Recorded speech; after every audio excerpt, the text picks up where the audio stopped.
Is Fall Out Boy great again? Or are they just back?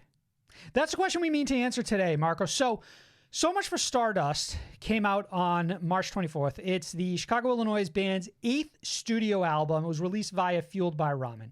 Consists of 12 tracks, clocks in around 44 minutes, and it's the long-awaited follow-up to 2018's Mania, which I think the general consensus from most people was a bit of a letdown in terms of the Fall Out Boy people think they want. Is that fair to say? I think that's very fair to say. Have I given it enough caveats in calling it a letdown? That one is a divisive one. It's a divisive one, yeah. As far as Fall Out Boy albums go, Before we go any further, where do you stand on it? Split the crowd the most. I fucking like Mania, okay? And I know that like people are already turning the YouTube video off. They're already shutting the podcast off. I get it. Whatever. What they're not going to like is probably where I rank it in the post hiatus decade, the 4 albums we've received in the 10 years since this band has been back. Which would be, just to clarify, so Save Rock and Roll was the return. Yes. And then we had American Beauty, / American Psycho, Mania, and of course, So Much for Stardust. And then we had like some weird stuff in the middle of that, like some Pan Am Days and some Take This to Your Grave Parts 3 fucking nonsense stuff. Redux. Yeah. But no, we've only had 4 albums in the 10 years since this band has been back. Yeah. Save Rock and Roll came out in 2013. We're now in 2023. Post-hiatus Fall Out Boy. Yeah. Right. And obviously, pre-hiatus Fall Out Boy had 4 albums of their own. I feel like it's not crazy to say they're all better than the 4 albums we I don't know. I actually don't agree with you in that Really? in that particular. Maybe. All right. Maybe we really need to talk about So Much for Stardust before we start ranking Fall Out Boy's entirety of their output. But I think a lot of people kind of felt like, hey, at the very least, it feels a little bit like when it comes to their pop punk edge, Fall Out Boy have maybe lost the magic. And it seemed like with the release of this album, their goal was to recapture that magic, right? Could Fall Out Boy be the great band they were for a lot of people when they first discovered them, right? Mm-hmm. I'm kind of torn because I think that this is like, for me, this is like a 2-base hit where I think you did go out there and connected, and you did better than get on base, but I don't know if you really managed to. Actually, I do know that I don't think this is a home run. I think this captures the spirit of Fall Out Boy, but still doesn't do anything to like recapture the real magic from their early days, from those first couple albums. I think we're mostly aligned in that sentiment. I think that there's still a lot of choices from a songwriting perspective that they've made in the recent past that still plague a number of the songs on this album. And for that reason, some of them over a certain period of time, you know, I've listened to this probably 5 or 6 times already, have graduated already to the skip upon arrival. Song comes on, I'll listen to 30 seconds and be like, yeah, I've heard enough. Don't want to hear the chorus 2 times. Certainly don't want to hear it 3 times.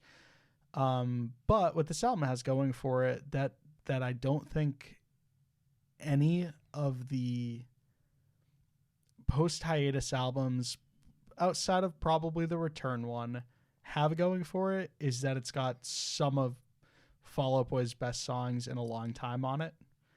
and there are tracks that I can't help but scream at the top of my lungs when I listen to them. I think it's fair to say that in some instances they absolutely do recapture the magic. And I think that the lead single, Love from the Other Side, is a perfect example of that. And honestly, it's such a fantastic choice for a lead single. And I think that part of what helped sort of recapture that magic was the music video as well. There was a lot of production and money clearly invested into it. And it's funny because I don't really think of Fall Out Boy as a band that needs like a visual accompaniment for me to like fully appreciate what they do. But then on the other hand, you have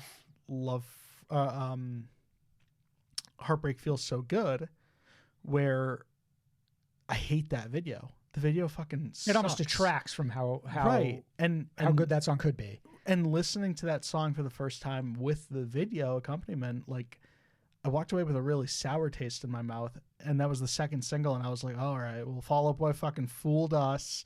This album's it's not going to be even half as good as the promise that Love from the Other Side, And ultimately, it almost said exactly everything that we needed to know, is that, like, we're going to get some good songs on here, and then we're going to get some that aren't quite as memorable. But that's not where I land anymore. Like a song like that, just in context of the record, without that visual accompaniment, I absolutely adore it now. Interesting. And I think there's a virtue of comparison here, though, because I think that the first 4 songs, 3 of which are lead singles, are some of the strongest on this album in terms of the Fall Out Boy that we all love and adore, right? Those come pretty close to capturing not just the spirit, but also the magic of the band, right? Yeah. And I think once you start to put some of these other songs up against those, then that's where they look even better, right? An example for me is like not far after that, track 5, Heaven, Iowa. For me, that's immediately where I go, this wasn't as good as the songs I just listened to. And that was that was a quick like turn for me. Heaven, Iowa is one of my favorite tracks on this record. That's fascinating. So it's probably my least favorite. So that's actually really fascinating. So this review is actually going to be a lot more fun than I anticipated. Oh, sure. I will tell you that while I think the first 3 tracks are solid, and obviously like Love from the Other Side is an incredible first single for this record, they are not among my 3 favorite tracks on this album. So I funny enough, I do agree with you there. Okay. But I think we're coming at it from 2 different angles. I think that... Well, clearly, because I think Heaven, Iowa might be like my 3rd favorite track on this album. Okay, so let me clarify a few things. I will say that Love from the Other Side, I do think is one of the best songs on this album. Okay. I think it's really good. But I think that the style of the first 3 songs, when compared to other songs that are similarly styled, they outshine them, right? Heaven, Iowa, for me, really illuminates, I think, a problem within this album. Whereas some of these songs have these really... All of these songs, generally, except for the ones that pivot to something completely different, have these really snappy verses, like these really creative, like inventive verses. And then you get to these choruses and it just feels like we're trying to sell something that was never really that strong to begin with. And the more I hear it, the less I like it. So in that sense, when I go back to a song like Heaven, Iowa, I get burned on it really quickly. So a song that I actually got burned out on really quickly was probably Hold Me Like a Grudge. And I had a question for you because that one was marketed like a day before it released, or a day before the album released, as the spiritual successor to the Stand in Arms Race song. Let's not look at it in that context because it crumbles by comparison. But I think if we look at like these 13 tracks, and I think like I look at a song like Hold Me Like a Grudge, and I look at songs like Heaven, Iowa, and Flu Game, like by virtue of comparison, not to Arms Race. I'll give you Flu Game. Okay. Yeah, Flu Game was definitely one that it bounced right off of me. I think that, listen, I love the fucking Michael Jordan reference. Like initially I saw that and I was like, song of the fucking century before it even played. But it's similar where within the verses, I feel like we have a strong song, but when we get to the chorus, I think we lose our footing. Well, and that was a song where I mentioned earlier, like, I don't need to hear the chorus 3 times. Like I will get to that song and it's already sort of graduated to skip. And I listened to like 40 seconds of it and I'm all set. I got my fill of that track and I don't need to return to it for at least another playthrough of this record. And I think like some of that extends to like, I don't know, I'm a little in between on the Kintsugi Kid. A song that really does not touch me whatsoever is What a Time to Be Alive. I agree on What a Time to Be Alive. The Kintsugi Kid is arguably the best song on this album. See, that's crazy because it's not. I think we listen to different records, honestly, at this point. Or maybe, you know, I think in a lot of ways, I think we just appreciate different things about Fall Out Boy. Right. And I think in a lot of ways, Fall Out Boy is trying to capture like a breadth of their career in this record and kind of touch on like, so for me, I really like Fake Out, which reminds me a lot of Fake Out's fun. Like Infinity on High. And I think I really like the Kintsugi Kid 10 Years because it reminds me of Save Rock and Roll, which I think is one of my favorite Fall Out Boy albums. So maybe the songs you love on this album says what kind of Fall Out Boy fan you are in a weird way, you know? I really like the higher stake, more cinematic stuff. Like I love the way that Love from the Other Side opens up on like 30 seconds of like some really quality production and an insertment of a bunch of weird sounds that make it feel all cinematic. And I think that's so much for Stardust. The closing track on here does a very similar thing. And I like that one becomes a little more untethered at the end, and like it literally just ends on like fucking 20 seconds of Patrick Stump doing whatever the fuck he wants with his vocals because he's earned that right. But like I really like when things have like just the cinematic element, especially in this album. Like we've got violins and we've got like some brass maybe. I Am My Own Muse is a good example of just like it's almost like a pageant of Fall Out Boy. So that is my favorite track on this album. Okay. By a mile. The chorus, again, like when I talked earlier about like screaming a chorus at the top of my lungs, it's fucking that. That is like the energy I like from this band at this moment. I think that it checks every single box on what I want from Fall Out Boy at this point in time. Really, really loved that song. But I also like some of the weirder shit that they do on this record too. I love that Pink Seashell song interlude, which is it sounded like Ethan Hawke at some sort of like TED Talk, but I don't know if that was recorded maybe specifically for this album or not, or if it's even like a real story Ethan Hawke is telling about his father getting cancer. But whatever it is, it does certainly touch like the heartstrings a fair bit, and a lot of it has to do with just how like the music around him is like sort of cascading in a really beautiful way. But like for that to get led up or to that to get followed up by I Am My Own Muse, like that's what really puts that song over the edge too. It's the choice to have that interlude and then go into that song that has that really big cinematic element. And then I also really appreciate the weirder fucking Pete Wentz up on stage doing slam poetry, Baby Annihilation. I love it so much. It's incredible, Sam. Do you feel like some of the problems with this album is that it feels a little bit like patchwork because it sort of tries to do so many different things that ultimately, even though it all mostly feels like Fall Out Boy, it doesn't necessarily flow very well. And then alternatively, do you think it also, or additionally, do you think it also kind of undercuts itself in some ways in that you get something that's as fascinating as Baby Annihilation or the Pink Seashell that it really makes a track like Flu Game or What a Time to Be Alive just so drab by comparison? I think I've officially had my fill on musicians' perspective on the pandemic 3 years removed. It did from feel when like they it came wrote extremely late. I agree. That live streaming the Apocalypse line fucking like I had to turn the song off for a second and walk away and then come back and finish the song. I think that it's such a, I don't know, for all the parts where like I'm impressed by what Fall Out Boy does and I love every bit about them. They're ugly Fall Out Boy is still there rearing their head every now and again, and it's in moments like Flu Game and What a Time to Be Alive that it's clearly at its worst. But in that sense, it almost does an incredible job of capturing the entirety of Fall Out Boy across their career, right?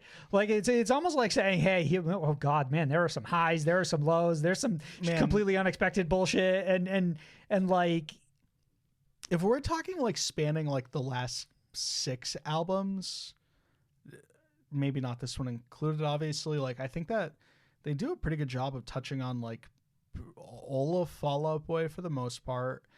But like you said, it's a lot of patchwork because it feels like we're trying to make every iteration of Fall Out Boy fan happy. And it certainly sounds a little clunky at times. Like, in a sense, maybe every member of Fall Out Boy happy too. Like you wonder if, the 4 of these guys sit down and everybody kind of has a different vision and you're trying to make everyone Joe just happy. Wanted to fucking play an instrument this time right, around. which he gets to do. And in a sense, maybe somebody's like, hey, what if we just go like completely out of left field and do something like the Pink Seashell, right? Mm-hmm. Like there's just so much. Somebody wants to throw it back to like the really like catchy stuff, like from Infinity on High. There's a lot here to chew on in a way that makes this a fun album, but well, I don't walk away from it feeling like it's a really cohesive one that like it almost has less of a personality than Mania in a sense, because Mania had an identity. Fail or Succeed. It did feel like it had like a very particular vision, right? Like all the songs on Mania definitely all have come from the album Mania, right? All the songs on here feel like it's almost like a best of collection in a really strange way with some weird interludes. And again, like I think that's part of why it's fascinating to me and why I actually think that you mentioned earlier, it's a lot to chew on. I really do value that though, especially with a band like Fall Out Boy where like you listen to the last 2 albums at least and you definitely just had it all figured out. Actually, I'd say that about the 3 albums prior.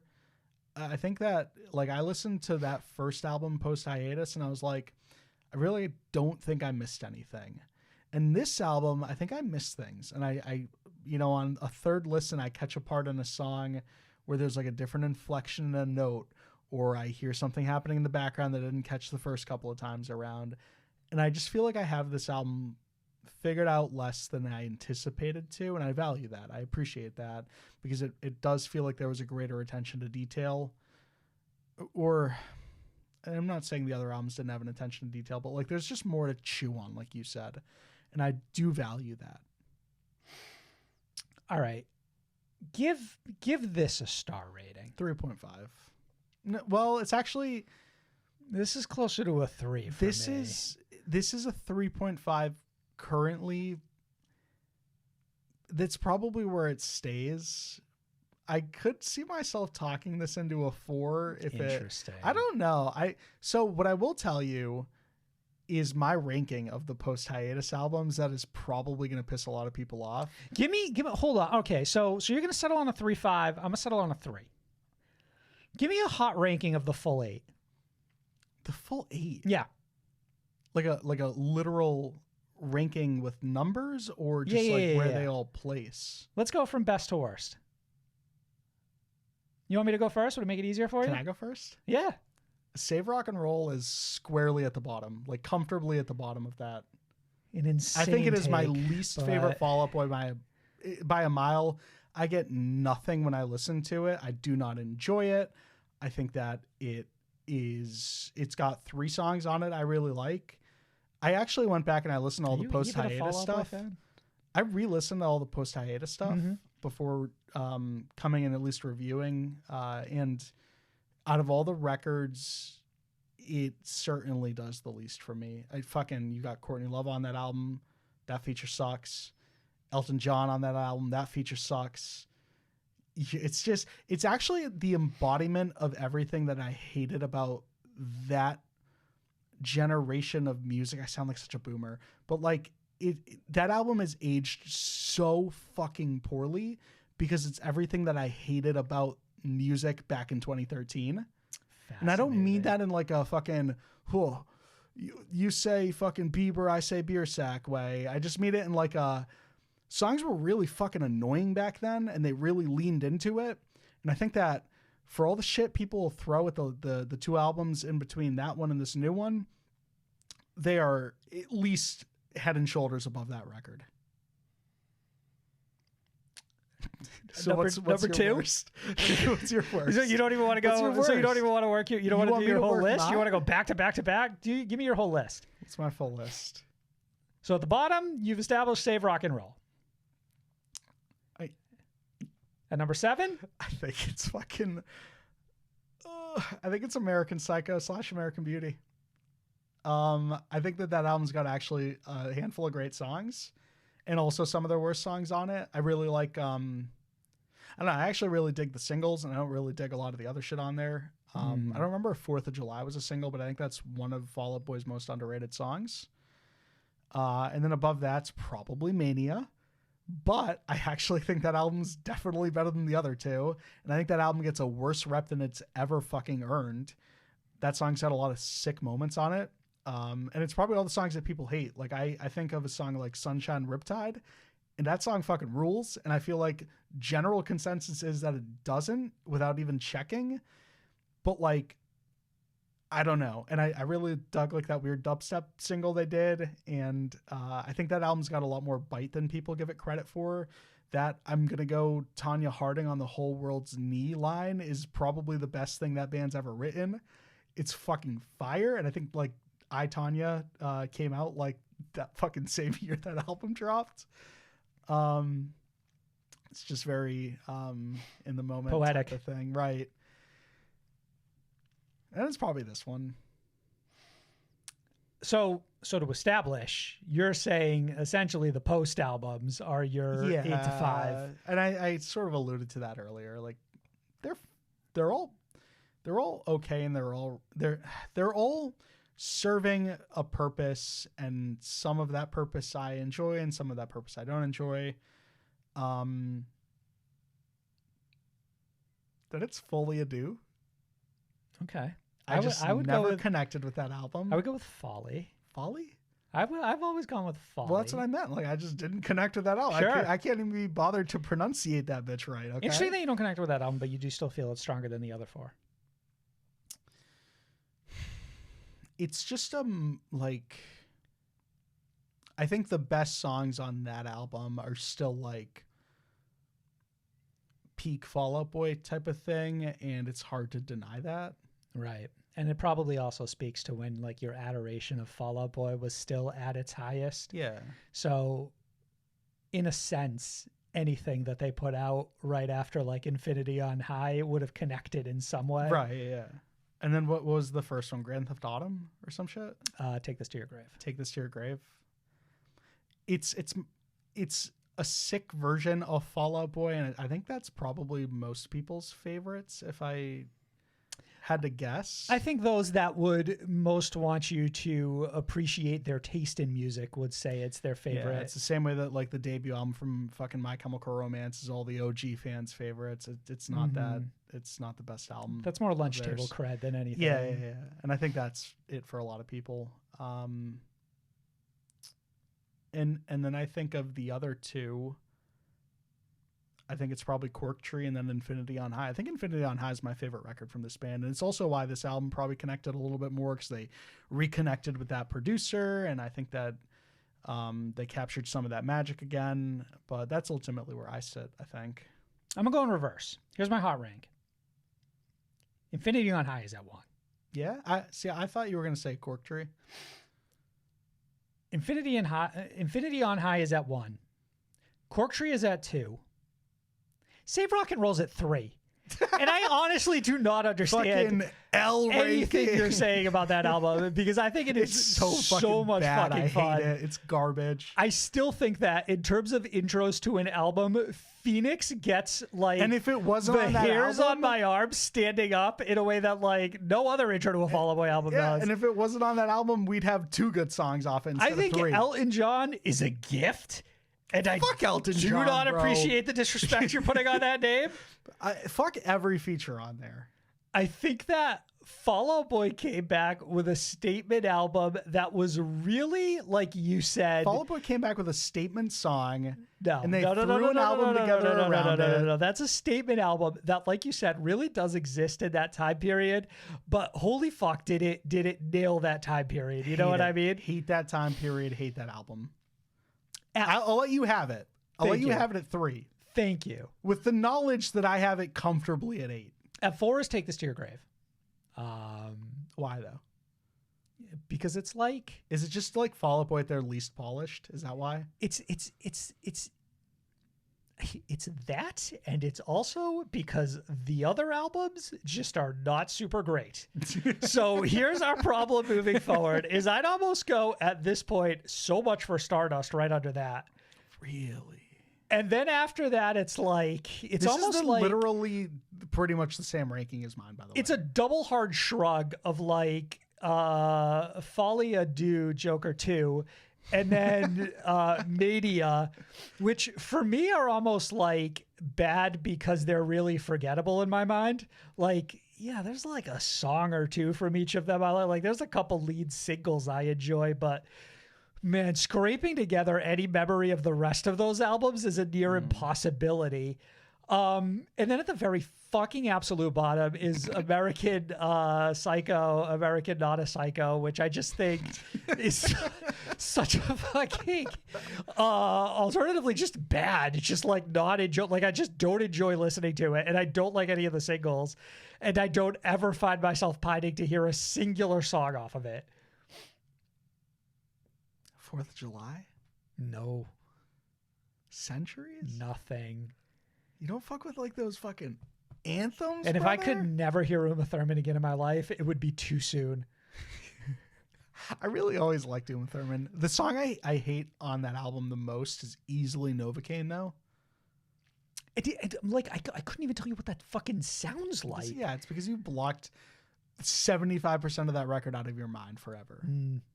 It was traumatic, actually, now that you The mentioned same it. way I did with fucking that garbage Save Rock and Roll album. The worst Panic at the Disco album is right there with that record. Don't even fucking start with me. We're done. Segment over.